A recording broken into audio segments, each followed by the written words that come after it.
ओह, जल्दी जल्दी कर, तुम लोगों के लिए क्या सारा दिन यहीं बैठा रहूंगा मैं, हैं? इन मजबूर गरीबों को धमका रहा ये है सेठ सुरेंद्रनाथ। और ये कहानी है एक बहुत ही पिछड़े गांव कुशीपुरा की। इस गांव में रहने वाले ज्यादातर लोग खेती किसानी करके ही अपना पेट पालते थे, लेकिन खेती में कई बार फसल अच्छी होती है तो कभी नुकसान भी उठाना पड़ता है। और इसी बात का फायदा उठाता था इस गांव का ही जमींदार सुरेंद्रनाथ, जो बहुत ही घमंडी और चालाक आदमी था। वो गांव के लोगों को बहुत मोटे ब्याज पर उधार देता था और फिर उनसे तगड़ी वसूली करता था। इसी वजह से वो साल दर साल अमीर होता जा रहा था। आज भी सुरेंद्रनाथ के बंगले पर उसके कर्जदार अपनी किश्त देने पहुंचे थे। तभी वहां से एक जवान लड़का अपनी बूढ़ी माँ के साथ गुजरा। यहाँ ये लाइन क्यों लगी है बेटा? पता नहीं माँ, आप यहीं रुको, मैं पता करके आता हूँ। हो सकता है कि कोई भंडारा लगा हो तो अपना भी खाने का कुछ इंतजाम हो जाए। हाँ देखना बेटा, बहुत भूख लगी है। संदीप और उसकी माँ ने 2 दिन से कुछ नहीं खाया था। वो दोनों बहुत ही गरीब थे। खाने की तलाश में भटकते हुए ही यहाँ पहुंचे थे। संदीप ने आगे बढ़कर लाइन में लगे एक आदमी से पूछा, यहाँ क्या बट रहा है भैया? बट रहा है? ये कहो कि क्या लुट रहा है? भैया हमारा तो सब कुछ लुट रहा है यहाँ। क्या मतलब? अरे वो कुर्सी पर बैठे आदमी को देख रहे हो? उसका नाम है सेठ सुरेंद्रनाथ। वो इस गांव का जमींदार है। हम सबने किसी न किसी वजह से उससे कर्जा लिया था भैया। किसी ने बीमारी के लिए तो किसी ने खेती के लिए। मैंने अपनी बिटिया की शादी के लिए 3 साल पहले उससे कर्जा लिया था। 3 सालों में कर्जे से 2-3 गुना ज्यादा पैसे दे चुका हूँ, लेकिन उसका कर्जा है कि खत्म ही नहीं हो रहा। बड़ा पैसे वाला आदमी लगता है। अरे क्या खाक पैसे वाला है। इसके बाप के पास थोड़ी सी जमीन थी, फिर उसने कर्जे पर पैसे देना शुरू कर दिया और आज आधे से ज्यादा गांव की जमीन हड़प ली है इसने। तो आप लोग इसका विरोध क्यों नहीं करते? मत दो ना उसे पैसे। अरे पिटवाओगे क्या है? वो पीछे लठैत देख रहे हो? जो टाइम पर उसका पैसा नहीं देता है, वो अपने लठैतों से उसकी सारी हड्डी तोड़वा देता है भैया। पैसा तो देना ही पड़ेगा, बिना मार खाए दे दो तो ही फायदा है। गांव वालों पर हो रहे इस अत्याचार को देखकर संदीप को बहुत बुरा लगा, लेकिन वो चाहकर भी कुछ नहीं कर सकता था। लठैतों की पिटाई के डर से वो भी चुपचाप वहां से चला गया। और फिर क्या हुआ? इतना दुखी क्यों है? खाना नहीं मिला क्या?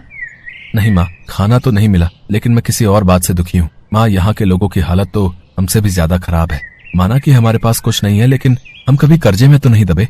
पर इस गांव के सारे लोग इस जमींदार के कर्जदार हैं और वो उन पर बहुत अत्याचार कर रहा है। माँ, अब चलो छोड़ो ये सब, चलो हम यहाँ से चलते हैं। कैसी बातें कर रहा है तू? तेरे बाबा ने तुझे यही सिखाया था क्या कि किसी को मुश्किल में छोड़कर भाग जाए तू? ओहो माँ, अब बाबा की याद दिलाकर मुझे और दुखी मत करो। अरे तू इतना समझदार है, कुछ करना इन बेचारों के लिए। हमेशा हम ही लोगों की मदद करते रहते हैं, पर हमारी मदद तो कोई नहीं करता माँ। तू भगवान पर भरोसा रख बेटा और अपना कर्म कर, बाकी ऊपर वाला सबका निगहबान है। जब संदीप और बूढ़ी माँ आपस में बातें कर रहे थे, तभी वहाँ एक औरत उनके पास आई। आप लोग कौन हो? पहले तो आप लोगों को इस गाँव में नहीं देखा। जी, हम बहुत गरीब हैं और यहाँ खाने की तलाश में आए हैं। अच्छा ऐसी बात है, तो आओ चलो मेरे साथ। मेरा नाम कमला है और मेरे पास आप लोगों के लिए खाना है। संदीप अपनी माँ के साथ कमला के घर चला गया, जहाँ कमला ने उन दोनों को भरपेट खाना खिलाया। और फिर, तुम्हारा भला हो बेटी, तुमने गरीबों को अन्न दिया। कोई बात नहीं अम्मा, खाना तो अच्छा लगा ना आपको? हाँ जी, बहुत ही बढ़िया। और खास तौर पर ये जो आपने कटहल का अचार दिया था ना, आहा, क्या बढ़िया अचार है ये, खाकर मजा ही आ गया।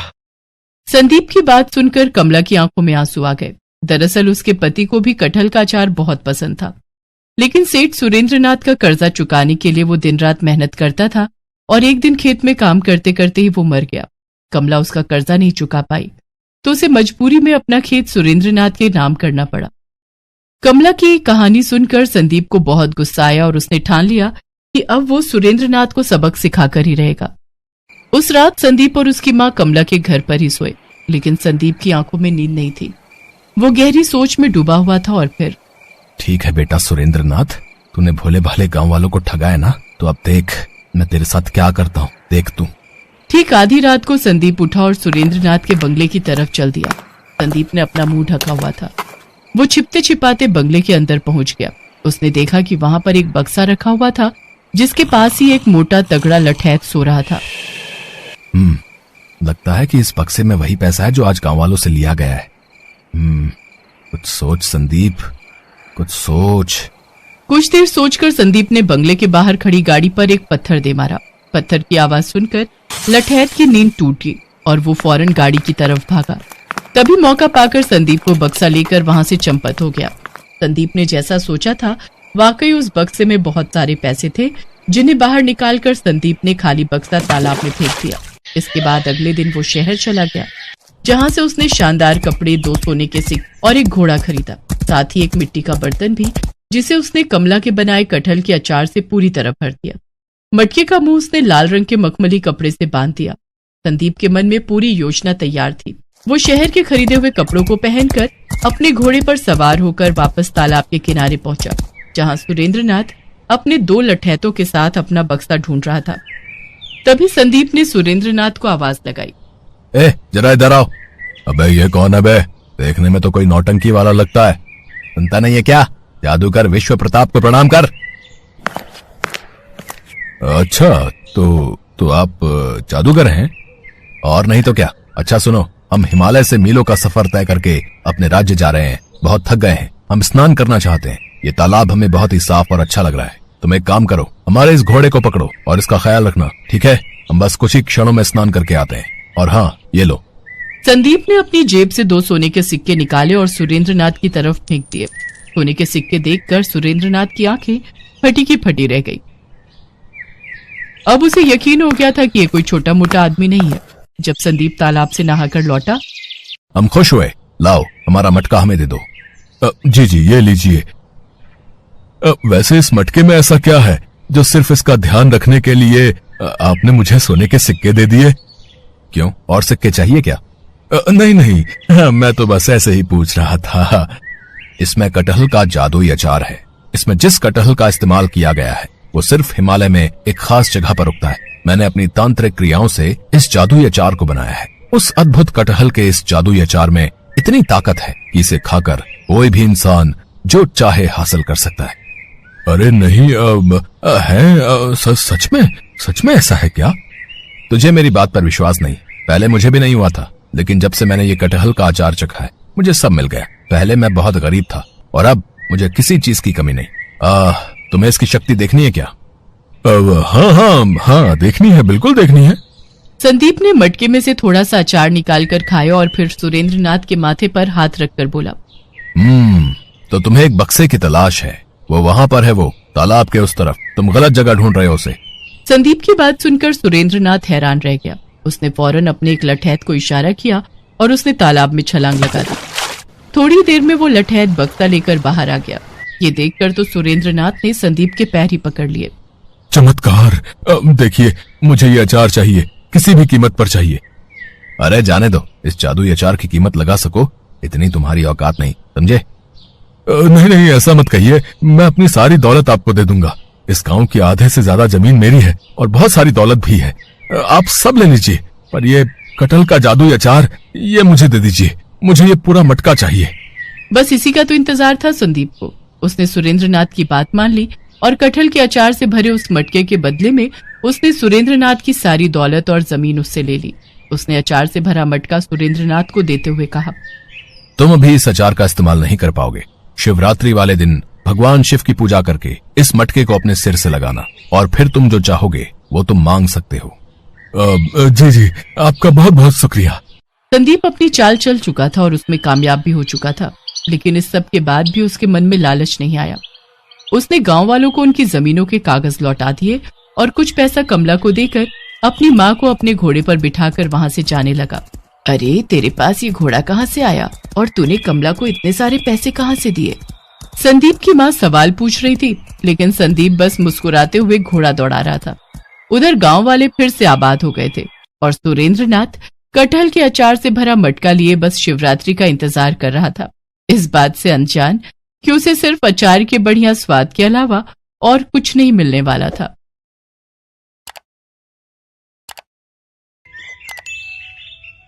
ये कहानी है मीरा की, जो माता रानी की परम भक्त थी। बचपन से ही उसका कोई भी दिन माता रानी की पूजा के बिना शुरू नहीं होता था और अब शादी के बाद भी चाहे उसकी दुनिया पूरी तरह बदल गई थी, लेकिन माता रानी के प्रति उसकी श्रद्धा में कोई बदलाव नहीं आया था।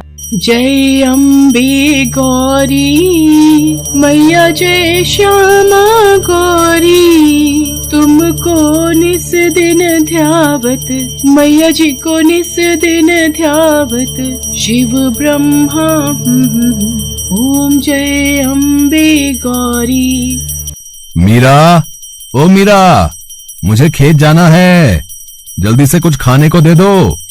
मीरा ने माता रानी की आरती को छोड़कर अपने पति की बात का कोई जवाब नहीं दिया। तभी उसके दोनों बच्चे पिंकी और मोनू वहां आ गए और अपने पिता कन्हैया से बोले, बाबा स्कूल जाना है, अगर देर हुई तो मास्टर जी बहुत डांटेंगे। आप माँ को बोलो ना हम दोनों के लिए खाने का डब्बा देने को। मैं क्या बोलूं बेटा, देख तो रहे हो तुम्हारी माँ का ये पूजा पाठ जब तक खत्म नहीं होता तब तक तो वो ना तो किसी की बात सुनेगी और ना ही अपनी जगह से हिलेगी। लगता है आज हम सबको भूखा ही जाना पड़ेगा। इतना कहकर कन्हैया दोनों बच्चों के साथ घर से बाहर जाने लगा, लेकिन उससे पहले ही मीरा ने आवाज दी, अरे रुक जाओ जी, इतना भड़कने से पहले जरा अंदर कमरे में जाकर देख तो लेते, खाना बनाकर कब का रख दिया है मैंने। और तुम दोनों, तुमसे कहा था ना कि खाने का डिब्बा तुम दोनों के बस्तों में मिलेगा, सुनते नहीं हो एक बार में। बस करो मीरा, बच्चे ही तो हैं, नहीं ध्यान दिया होगा। हाँ ये बच्चे हैं और आप 60 साल के बूढ़े, सब कुछ हाथ में चाहिए। अब चलिए, माता रानी की आरती तो छुड़वा ही दी बीच में, अब चलकर खाना खा लीजिए, भूखे पेट तो नहीं जाने दूंगी घर से बाहर। और तुम दोनों नाश्ता करके फौरन स्कूल जाओ, वरना मास्टर जी से पहले मैं तुम दोनों की पिटाई कर दूंगी। मीरा गुस्से में थी क्योंकि उसे माता रानी की आरती बीच में ही छोड़नी पड़ी थी। वो सब कुछ बर्दाश्त कर सकती थी, लेकिन माता रानी की पूजा में विघ्न उससे बर्दाश्त नहीं होता था। कन्हैया और बच्चों को भेजने के बाद मीरा ने तसल्ली से माता रानी की पूजा और आरती की और फिर घर के बाकी कामों में लग गई। तभी अचानक घर के दरवाजे पर किसी ने दस्तक दी। अरे राजेश्वर भैया, पिंकी के बाबा तो खेत गए हैं। हाँ भाभी, मैं खेत से ही आ रहा हूँ। वो कन्हैया, उसे सांप ने काट लिया भाभी, पता नहीं कहाँ से आ गया खेत में, एकदम काला और बड़ा सांप था। ये क्या कह रहे हो भैया, पिंकी के बाबा ठीक तो हैं? कहाँ है वो? सब लोग उसे अस्पताल लेकर गए हैं और मैं आपको खबर करने चला आया, आप जल्दी से मेरे साथ चलो। मीरा ने फौरन जाकर माता रानी के सामने से चरणामृत उठाया और भागी भागी अस्पताल पहुंची, लेकिन तब तक बहुत देर हो चुकी थी। डॉक्टर साहब, मुझे मेरे पति के पास ले चलिए, ये माता रानी के नाम का चरणामृत है, इससे मेरे पति को पिलाना है, मुझे पता है इसे पीते ही वो बिल्कुल ठीक हो जाएंगे। देखिए, हमें माफ कीजिए पर अब कुछ नहीं हो सकता। सांप का जहर आपके पति के शरीर में कुछ ही मिनटों में फैल गया था, यहाँ आते आते काफी देर हो गई, वो अब नहीं रहे। डॉक्टर की बात सुनते ही मीरा के हाथों से चरणामृत का बर्तन जमीन पर गिर गया और वो खुद भी बेहोश हो गई। मीरा ने कभी सपने में भी नहीं सोचा था कि कन्हैया इस तरह उसका साथ छोड़कर चला जाएगा, पर मीरा अब कुछ नहीं कर सकती थी। उसे अपने दोनों बच्चों की खातिर खुद के अलावा हालात को भी संभालना था। कन्हैया के पास खेत के नाम पर बहुत ही थोड़ी सी जमीन थी, जिसमें एक वक्त में वो एक ही सब्जी या अनाज उगा पाता था। जब कन्हैया की मौत हुई तो उस वक्त खेत में कटहल की फसल लगी हुई थी, लेकिन ये किस्मत का खेल ही था कि खेत में उगे हुए लगभग सारे कटहल कीड़ा लगने की वजह से खराब हो गए थे। तो अब मीरा के सामने बड़ी मुश्किल थी। हे भगवान, सिर्फ ये एक कटहल ही थोड़ा बहुत ठीक दिख रहा है, पूरी की पूरी फसल खराब हो गई, अब क्या होगा?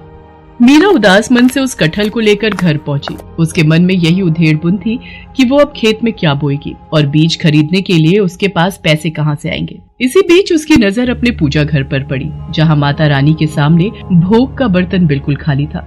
हे माता रानी, ये मुझसे कैसा पाप हो गया, जल्दी खेत जाने के चक्कर में माता रानी को भोग लगाना ही भूल गई, माफ करना माँ, मैं अभी भोग के लिए कुछ बना कर लाती हूँ। मीरा फौरन रसोई में गई, लेकिन राशन के सारे डिब्बे पूरी तरह से खाली हो चुके थे। कन्हैया के जाने के बाद से ही हालात खराब होते चले गए। घर का सारा राशन खत्म हो चुका था, तो अब ना तो मीरा और उसके बच्चों के लिए कुछ खाने को था और ना ही माता रानी का भोग बनाने के लिए, सिवाय उस एक कटहल के जो मीरा अपने खेत से लेकर आई थी। हे माता रानी, मुझे भागन को माफ करना, सिवाय इस एक कटहल के मेरे पास और कुछ भी नहीं है जिससे मैं आपको भोग लगा सकूं। मुझ गरीब पर दया करो माँ और इस भोग को स्वीकार करो। मीरा ने रोते हुए उस कटहल को माता रानी के सामने रख दिया और फिर पूरी श्रद्धा के साथ माता रानी की पूजा की। दोनों बच्चे भी उसके साथ माता रानी के सामने हाथ जोड़े बैठे रहे। फिर माता रानी की आरती के बाद, माँ अब तो आरती हो गई ना, मुझे माता रानी का प्रसाद दो ना जल्दी से, बहुत भूख लगी है, सुबह से कुछ भी नहीं खाया। नन्हे से मोनू की बात सुनकर मीरा को और भी रोना आ गया। उसे समझ नहीं आ रहा था कि आखिर वो उस कच्चे कटहल को बिना पकाए अपने बच्चों को कैसे खिलाए, लेकिन फिर भी उसने कटहल को माथे से लगाया और उसे काटने लगी। हे माता रानी, काश ये कटहल थोड़ा बहुत पक गया हो ताकि मेरे बच्चे कुछ तो खा सके। इसी उम्मीद के साथ मीरा ने पूरा कटहल काट दिया और ऐसा करते ही उसकी आंखें चमक उठी। हालांकि वो कटहल खाने लायक तो नहीं था, लेकिन फिर भी उसके अंदर कुछ ऐसा था जो बहुत ही अनोखा था। माँ, इस कटहल के बीज इतने क्यों चमक रहे हैं? क्योंकि ये बीज सोने के हैं पिंकी, ये जरूर माता रानी का चमत्कार है। मीरा ने माता रानी के सामने सिर झुकाया और फिर तुरंत ही उस कटहल से सारे बीज बाहर निकाल लिए। वो सारे के सारे बीज खालिद सोने के थे। मीरा ने उनमें से एक बीज गांव के सुनार के पास जाकर बेच दिया। उस बीज के बदले मीरा को काफी सारे पैसे मिल गए, जिससे सबसे पहले मीरा ने बच्चों को पेट भर खाना खिलाया और फिर घर के लिए काफी सारा राशन भी खरीद लिया। माँ, माता रानी ने सब ठीक कर दिया ना? अब तो हमारे पास इतने ही सारे सोने के बीज हैं, तो हमें कभी कोई परेशानी नहीं होगी। अब तो हम बिना कुछ किए ही हमेशा खाना खा सकते हैं, है ना? नहीं बेटा, भले ही माता रानी का आशीर्वाद हमारे साथ है, पर हमें मेहनत का साथ नहीं छोड़ना चाहिए। मीरा जानती थी कि उसे उन सोने के बीजों का क्या करना है। उसने अगले ही दिन जाकर सबसे पहले अपना पूरा खेत साफ किया और फिर वो सारे सोने के बीज उस खेत की मिट्टी में बो दिए और देखते ही देखते कुछ ही दिनों में वहाँ कटहल के नए पेड़ उगाए। मीरा ने उन सभी पेड़ों का बहुत अच्छे से ख्याल रखा और फिर कुछ ही दिनों बाद उन सभी पेड़ों पर काफी बड़े बड़े कटहल भी उगने लगे। पिंकी, ले बेटा, फिलहाल ये कटहल खाने लायक हो गया है, इसे अलग ले जाकर रख दे, शाम को घर ले जाएंगे। माँ, एक बात तो बताओ, ये सारे पेड़ तो उन्हीं सोने के बीजों से उगे हैं ना? तो क्या इन सारे कटहलों में भी सोने के बीज निकलेंगे? हाँ बेटा, माता रानी का आशीर्वाद रहा तो ऐसा जरूर हो सकता है। मीरा की बात सुनकर पिंकी बहुत खुश हो गई, लेकिन पास ही खड़े गांव के मुखिया के कान एकदम से खड़े हो गए। अच्छा, तो ये बात है, तभी मैं सोचूं कि ये कन्हैया की लुगाई के पास खेती करने के पैसे आए कहाँ से। जरूर ये कोई जादू का चक्कर है, लेकिन जो भी हो, बात सोने की है तो मुझे कुछ तो करना ही पड़ेगा। मुखिया एक नंबर का लालची आदमी था। वो सारा दिन मीरा के खेत के आसपास ही मंडराता रहा और फिर शाम के वक्त जैसे ही मीरा खेत से घर गई तो मुखिया ने अपने कुछ आदमियों के साथ मिलकर मीरा के खेत से सारे कटहल चुरा लिए और उन सबको अपने घर लेकर आ गया। मुखिया ने अपने घर के सभी सदस्यों को उन कटहलों को काटने में लगा दिया, लेकिन उनमें से एक भी कटहल में सोने का नामो निशान नहीं था। दूसरी तरफ मीरा जो एक कटहल अपने घर लेकर गई थी, उसे उसने पहले की तरह ही सबसे पहले माता रानी को भोग लगाया और फिर पिंकी ने उसे काटा। माँ, देखो देखो माँ, इस कटहल में भी सोने के बीज हैं। पिंकी की बात एकदम सही थी।